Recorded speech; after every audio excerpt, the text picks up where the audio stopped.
BJP আরেকবার ক্ষমতায় এলে কি কি হতে পারে? সংক্ষিপ্ত চিত্র, পুরোটা না।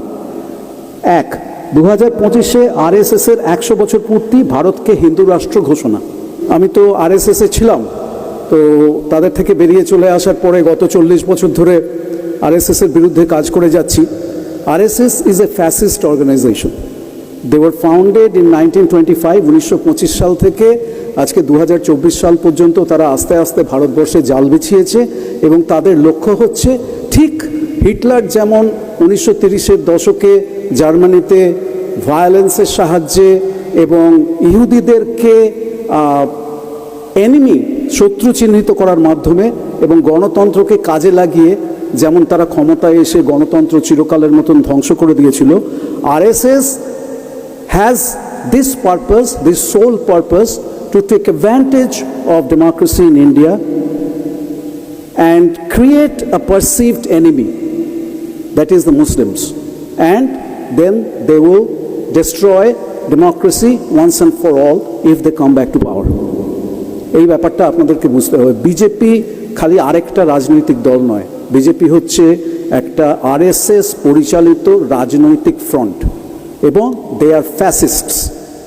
They do not believe in democracy, they do not believe in secularism, they do not believe in right for the women and other oppressed and underprivileged classes. এই কথাটা পরিষ্কার করে বুঝতে হবে। আমি আমার একটা ছোট্ট বই সম্প্রতি বেরিয়েছে, এই ভারত শেষ ধ্বংসের সন্ধিক্ষণে অভিযান বার করেছে। বিজেপি আরেকবার ক্ষমতায় এলে কি কি হতে পারে? সংক্ষিপ্ত চিত্র, পুরোটা না। 1, 2025-এ আরএসএসের 100 বছর পূর্তি, ভারতকে হিন্দু রাষ্ট্র ঘোষণা।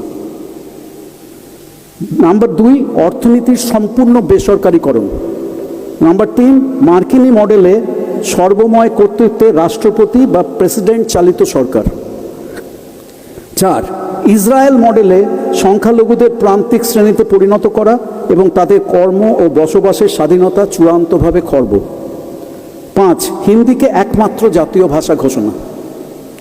6, শিক্ষা ব্যবস্থার সম্পূর্ণ হিন্দুকরণ এবং বিজ্ঞান বিরোধী কুসংস্কার এবং অপরীক্ষিত তন্ত্রমন্ত্রকে শিক্ষার পাঠ্যক্রমে বাধ্যতামূলক অন্তর্ভুক্তি।